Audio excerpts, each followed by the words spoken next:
Assalamualaikum warahmatullahi wabarakatuh. Waalaikumsalam warahmatullahi wabarakatuh.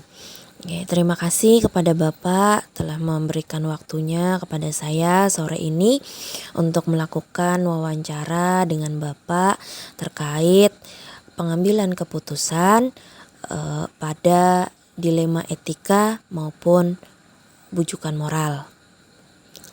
Nah, untuk yang pertama-tama pertanyaannya, selama ini bagaimana Bapak dapat mengidentifikasi kasus-kasus yang merupakan dilema etika atau bujukan moral?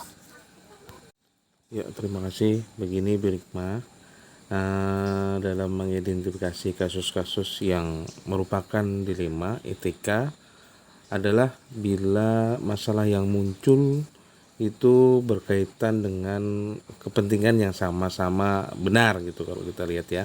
Dan bila kasus yang terjadi berkaitan dengan kepentingan yang benar dan salah, maka kasus ini termasuk dalam bujukan moral.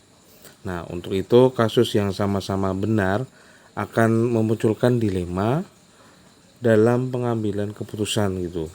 Karena sama-sama benar itu tadi, sedangkan bila masalah yang muncul berkaitan dengan kebenaran dan juga mungkin ada kesalahan, maka tidak perlu ada dilema dalam pengambilan keputusan tersebut.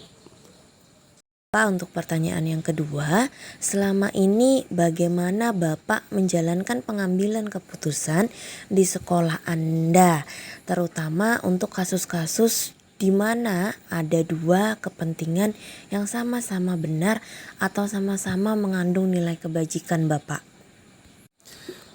Tentunya saya akan menganalisis terlebih dahulu ya Bu Nima ya, siapa saja yang terkait dalam masalah tersebut. Itu bisa mungkin ada guru dengan muridnya, atau sesama guru, atau dengan lingkungan di luar sekolah. Nah, kita lihat dulu siapa-siapa saja yang terkait dalam masalah tersebut. Kemudian saya juga akan menganalisis nilai-nilai yang saling bertentangan, apakah di sana itu benar sama-sama benar ataukah sama-sama salah satunya ada memiliki kesalahan. Nah, kalau sama-sama benar, maka masalah ini termasuk dalam dilema etika. Itu Bu Nikma. Kemudian untuk penyelesaiannya, maka diperlukan langkah-langkah untuk menguji apakah keputusan yang sudah saya ambil itu sudah tepat atau belum gitu Bu Nikma, terkait masalah yang ada. Baik Bapak, selanjutnya langkah-langkah atau prosedur seperti apa yang biasa Bapak lakukan selama ini dalam pengambilan keputusan di sekolah Bapak? Dalam pengambilan keputusan, biasanya saya akan melakukan yang pertama mungkin menentukan dulu Bu Nikma, apakah kasus yang terjadi itu adalah dilema etika atau hanya bujukan moral. Kemudian saya juga akan menentukan seberapa besar nilai-nilai dari kasus tersebut, nilai-nilai dilema etikanya maupun ataupun bujukan moralnya. Kemudian saya juga ingin melihat atau menentukan siapa saja kira-kira yang ikut terlibat dalam kasus tersebut. Itu bisa mungkin gurunya, mungkin muridnya, atau pihak-pihak yang ada di dalam lingkungan sekolah maupun dari lingkungan sekolah. Saya harus mengetahui itu dulu, siapa saja yang terlibat di dalamnya. Kemudian saya juga menelaah fakta-fakta yang muncul di kasus ini, Bu Rikma. Seperti apa kasusnya, kronologisnya seperti apa, kemudian dampaknya juga seperti apa. Nah, kemudian juga saya akan mungkin melakukan pengujian di dalam kasus tersebut, seperti ada tidaknya pelanggaran hukum dalam kasus tersebut. Apabila itu terjadi, mungkin saya juga bisa melibatkan penegak hukum yang ada di sini seperti polisi. Mungkin juga akan berkonsultasi dengan pihak tersebut. Kemudian ada tidaknya pelanggaran kode etik yang dilakukan. Ini biasanya teman-teman rekan-rekan kita guru ya Bu ya. Kemudian ada atau tidaknya masalah itu berdampak luas Bu. Seperti ketika masalah yang terjadi itu sudah menjadi konsumsi publik atau belum. Kemudian sudah tersebar kemana-mana atau belum. Nah, itu juga menjadi pertimbangan saya dalam mengambil keputusan nantinya. Kemudian juga saya akan menanyakan kepada rekan-rekan, baik itu sesama sekolah, sesama kepala sekolah, yang mungkin di dalam keseharian beliau mungkin ada terdapat masalah yang sama yang seperti saya alami, maupun juga saya akan mungkin juga meminta pendapat dari rekan-rekan guru yang lain yang ada di sekolah, karena hal tersebut bisa memberikan saya poin-poin di mana saya harus mengambil keputusan yang seperti apa yang nantinya keputusan itu bisa baik untuk kedua belah pihak yang sedang terjadi masalah di antara kedua belah pihak. Kemudian Bapak, hal-hal apa saja yang selama ini Bapak anggap efektif dalam pengambilan keputusan pada kasus-kasus terkait dilema etika di sekolah Bapak? Oke, baik Bu Nikma. Menurut saya ya Bu Nikma ya, pengambilan keputusan yang efektif dan bagus itu adalah pengambilan keputusan yang berbasis oleh rasa peduli, karena cara berpikir ini dapat memberikan jalan tengah agar pertentangan nilai-nilai yang sama-sama benar dapat diatasi dengan memunculkan solusi-solusi yang berdampak baik gitu bagi banyak orang, nggak cuman mungkin nggak cuman 1-2 orang aja ya Bu ya yang bermasalah di situ, tapi bagi banyak orang sekitarnya.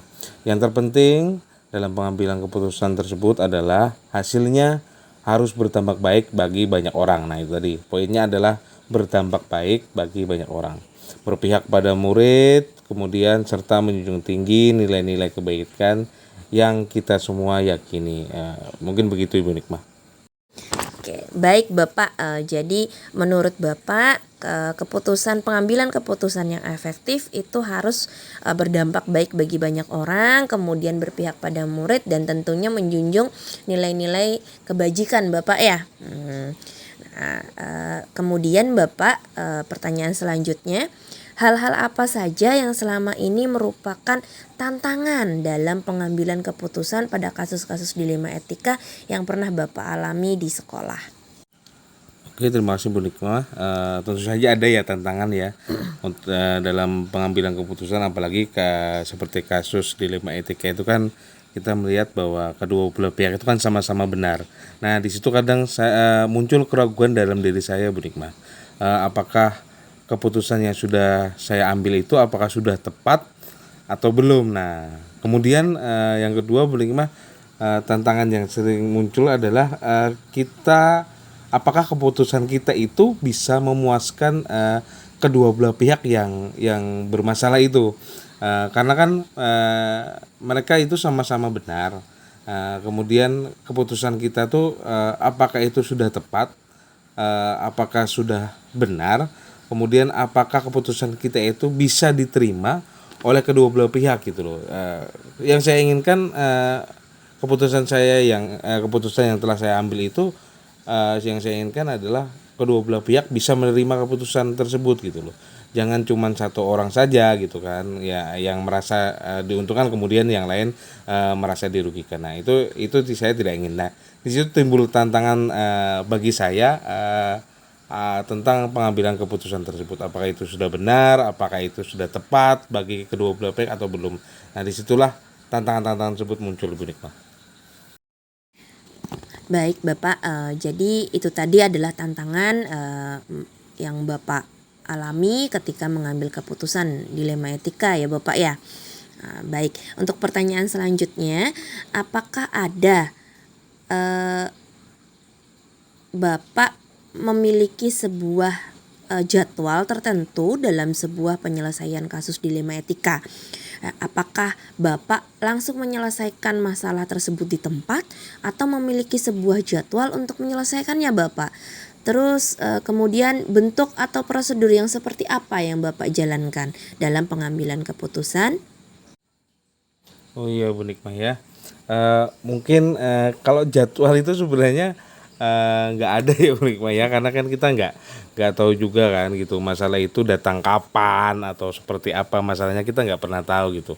Nah mungkin kita lihat dulu masalahnya seperti apa, apakah itu masalahnya kita bisa selesaikan di waktu tersebut, dalam waktu di tempat tersebut dalam waktu yang singkat, ataukah perlu pertimbangan-pertimbangan dulu baru kita selesaikan masalah. Nah itu nanti tergantung masalah apa yang terjadi pada hari itu. Apakah hari itu sudah bisa kita selesaikan dengan cepat,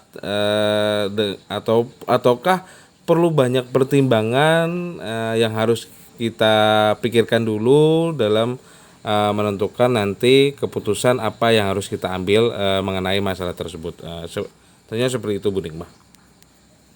Agar Bu Nikmah, saya tambahkan sedikit ya, agar keputusan yang saya ambil nanti bisa menjadi keputusan yang terbaik bagi semuanya gitu, nggak gegabah nanti akhirnya. Kalau kita nanti gegabah dalam menentukan suatu keputusan, nanti akhirnya malah menambah masalah gitu, bukannya kita menyelesaikan masalah malah menambah masalah. Jadi memang benar-benar kita lihat bagaimana tingkat masalah yang terjadi pada saat itu, apakah perlu pertimbangan yang banyak ataukah bisa kita selesaikan pada hari itu juga gitu. Terima kasih Bu Nikmah.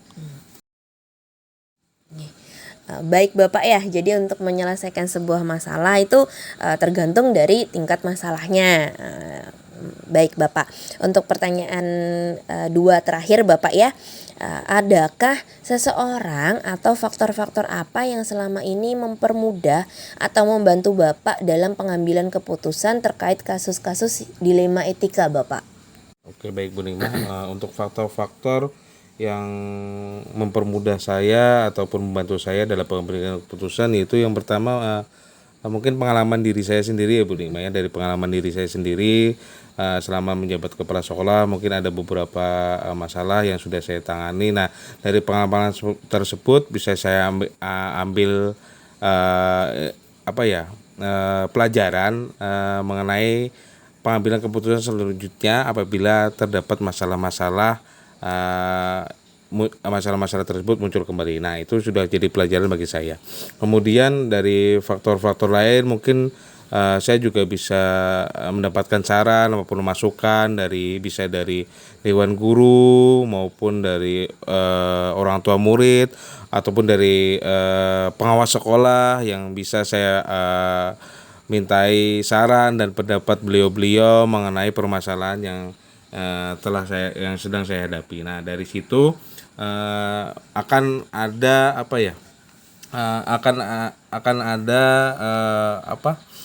bantuan dari mereka, saran dari mereka, pendapat dari mereka yang dapat mempengaruhi keputusan yang saya ambil, yang saya harapkan keputusan tersebut baik bagi semuanya. Begitu Bu Nikmah.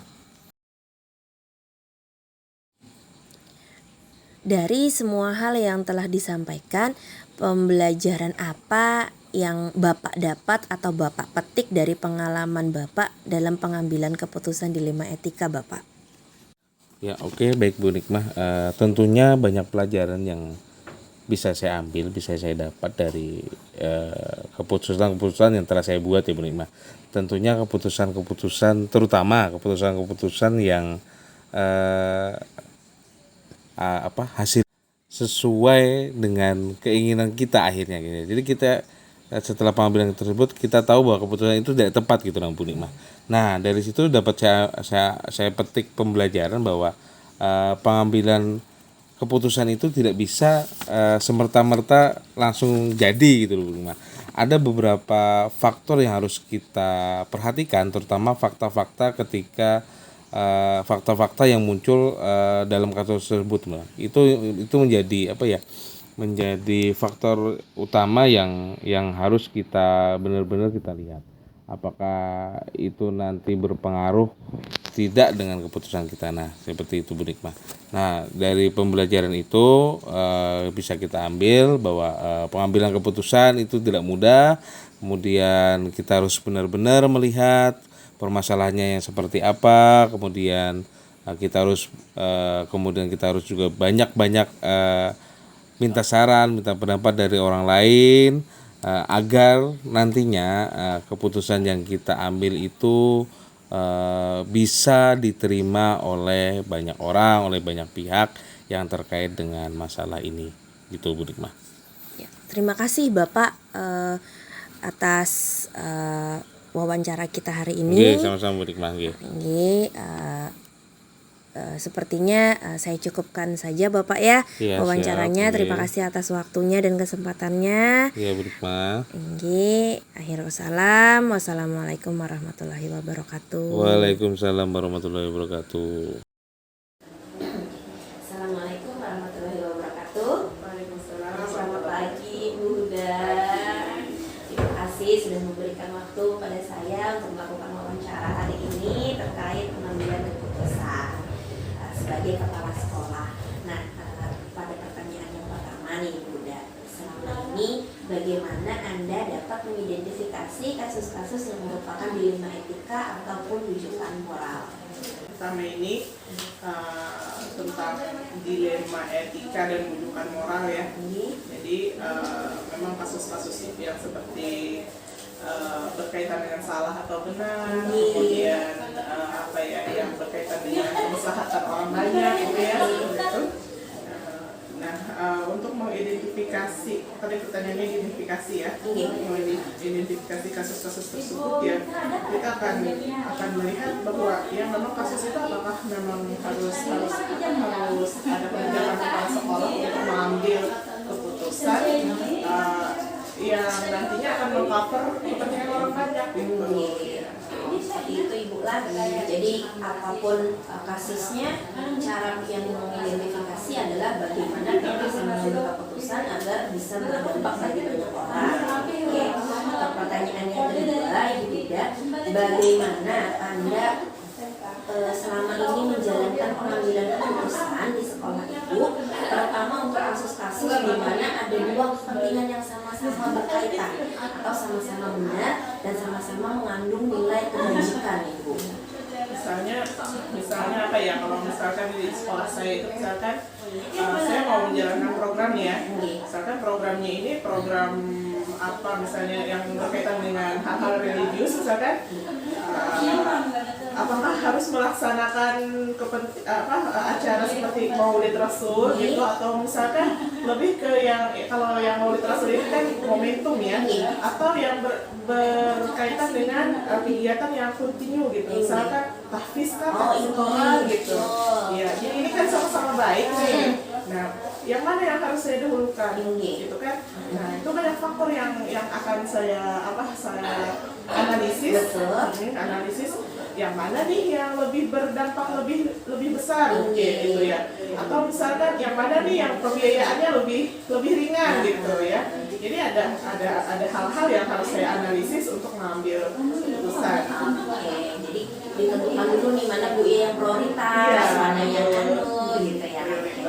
Seperti itu ternyata. Dan dari pengambilan keputusan tadi, Ibu Huda, bagaimana Ibu Huda melakukan langkah-langkahnya nih? Langkah-langkah sebelum mengambil keputusannya. Mungkin Ibu Huda melakukan apa dulu gitu.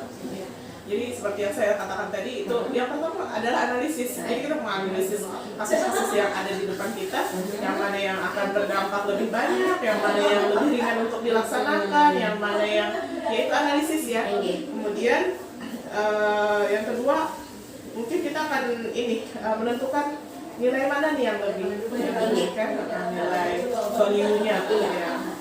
Kemudian apalagi Bu kira-kira setelah itu?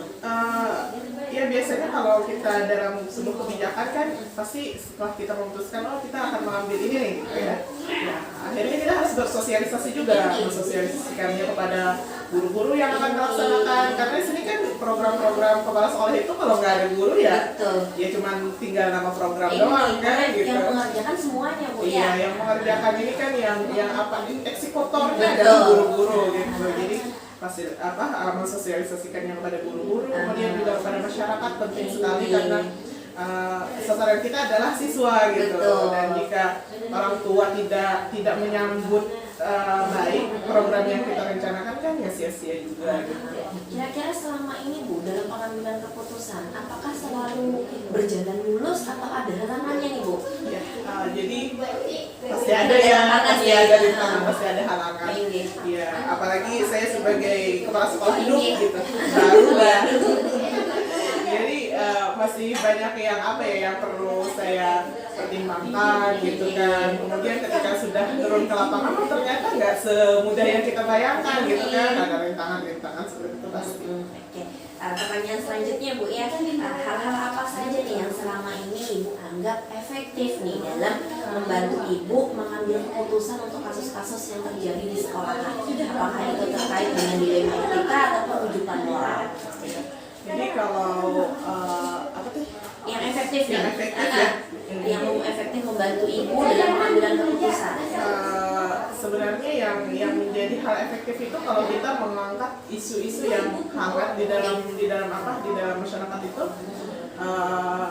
untuk menjadi program yang unggul gitu. Jadi kalau isunya hangat dan masyarakat sepertinya berminat gitu, itu lebih gampang sebenarnya, lebih efektif untuk dilaksanakan, untuk diambil sebagai kebijakan gitu. Oke, kemudian Ibu, hal-hal apa saja nih yang selama ini yaitu tadi tantangan Ibu nih dalam mengambil keputusan dalam kasus-kasus penyelesaian masalah?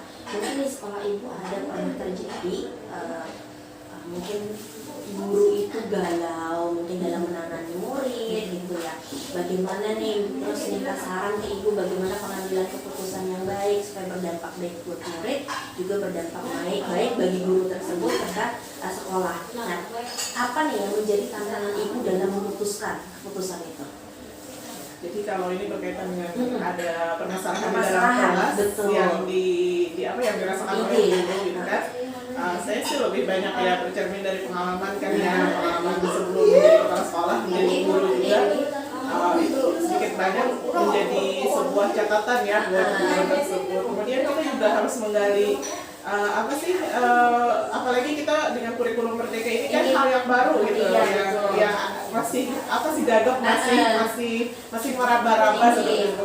Jadi saya juga mengajak teman-teman guru untuk mempelajari hal-hal yang berkaitan dengan proses belajar mengajar, kemudian dengan kurikulum, bagaimana update yang terjadi gitu. Jadi semuanya itu kita yang diangkat sebagai sebuah isu di dalam sekolah ini untuk diselesaikan bersama. Jadi gurunya datang kan, Ibu aku ada masalah ini.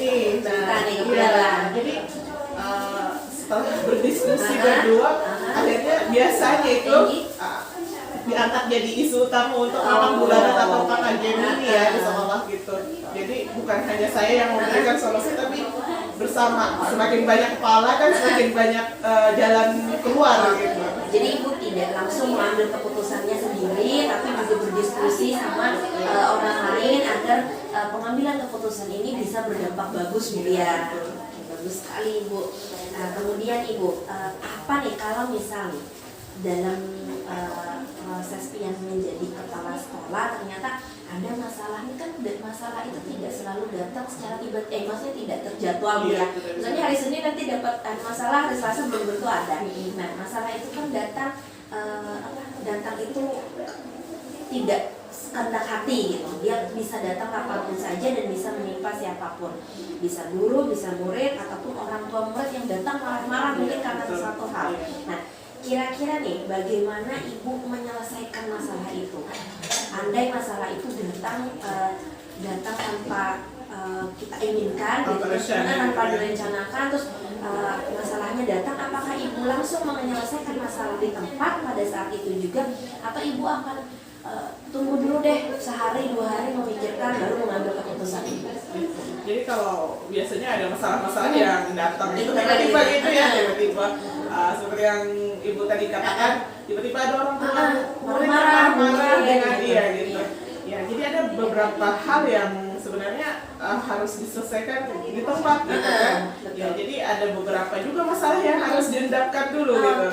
Jadi tergantung masalahnya. Gitu. Betul sekali Bu. Jadi tergantung masalahnya berat atau tidak nih ya. Kalau misalnya memang memerlukan waktu untuk cepat diselesaikan ya saat itu juga. Harus Tapi kalau masih bisa ditunda, ya Ibu bisa lebih tenang, fokus, sambil memikirkan. betul, sambil minta pendapat gitu sama semua guru. Oke, bagus Bu. Kemudian Ibu, ini 2 pertanyaan terakhir nih. Kira-kira nih Bu, selama Ibu mengambil keputusan selama ini dalam menjabat sebagai kepala sekolah, apakah ada seseorang atau faktor-faktor tertentu yang selama ini bisa mempermudah Ibu atau gambaran nih buat Ibu untuk mempermudah Ibu mengambil keputusan? Jadi yang pertama saya kalau mengambil keputusan itu selain secara intern ya, itu saya punya pengawas kan di atas. Betul. Jadi saya selalu melibatkan juga pengawas gitu. Meminta pendapat beliau bagaimana karena ini berkaitan dengan aturan kan, dengan apa ya, dengan norma-norma yang secara kedinasan maupun secara masyarakat itu kan saya bisa berkonsultasi dengan pengawas. Jadi itu salah satu faktornya yang jadi Ibu kalau misalnya kesulitan nih dalam mengambil keputusan maka larinya nanti minta saran pendapatnya ke Bapak pengawas atau Ibu pengawas gitu ya. Nah ini kemudian pertanyaan terakhir Ibu ya, kira-kira nih selama Ibu menjabat jadi kepala sekolah kan otomatis sudah berapa kali atau mungkin Ibu punya pengalaman dalam pengambilan sebuah keputusan. Apa nih Bu pembelajaran yang bisa Ibu petik dari sebuah keputusan yang pernah Ibu ambil sebelum-sebelumnya? Mungkin Ibu pernah punya pengalaman gagal nih dalam pengambilan keputusan gitu. Apa yang Ibu bisa ambil pelajaran dari itu? Jadi ada beberapa pengalaman untuk mengambil keputusan. Itu saya jadi lebih waspada ya. Jadi kayak kayak harimau mau memaksa itu harus membaca situasi dulu, membaca kondisi, kemudian menentukan hal-hal yang mana nih, yang langkah mana nih yang harus diambil dulu gitu. Jadi terkadang ya harus harus diam dulu gitu kan, seakan-akan mungkin kalau teman-teman guru melihat ibu kok nggak ada respon gitu, padahal itu sebenarnya sudah menyusun rencana strategi gitu. Karena memang banyak hal yang harus dipertimbangkan kan, salah benar tapi yang mana yang lebih benar gitu kan. Apalagi jabatannya kepala sekolah Bu ya. Oke, terima kasih Bu ya. Jawaban Ibu sangat luar biasa, mencerminkan sekali bahwa dalam pengambilan keputusan itu memang harus dipikirkan masa-masa, harus dalam kondisi yang kita memang punya kesadaran penuh dalam pengambilannya, dan kita harus bertanggung jawab dengan apa yang sudah kita putuskan Bu ya. Terima kasih Bu udah atas waktunya hari ini. Semoga membantu ya tugasnya. Sama-sama Ibu, semoga Ulun bisa mengikuti jejak Lia selanjutnya. Terima kasih Bu. Amin.